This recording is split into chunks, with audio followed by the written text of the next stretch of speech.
खिलजी और तुगलक वंश के अंतर्गत प्रशासन, साम्राज्य के प्रशासक गुलाम रखते थे। गुलाम को सूबेदार नियुक्त किया जाता था और फारसी में इनको बंदगाह कहा जाता है। ये राजा के प्रति तो वफादार थे, लेकिन उनके उत्तराधिकारी के प्रति वफादार नहीं थे।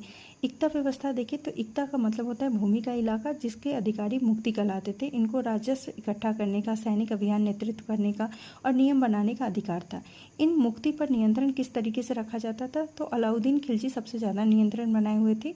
इनको अनुवांशिक का पद नहीं दिया जाता था, सीमित सैनिक रखना होता था, स्थानांतरण भी किया जाता था और राजस्व का रिकॉर्ड भी रखा जाता था।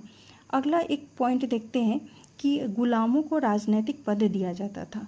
इसके अलावा जो टैक्स की व्यवस्था है, कर की व्यवस्था है, उसमें खराज कर बहुत ही इम्पॉर्टेंट है, जिसको जो कृषि पर लगाए जाते थे यह उपज का 50% होता था। अगला कर जो था वो मवेशियों के ऊपर लगाता था और घर के ऊपर भी कर लगाए जाते थे।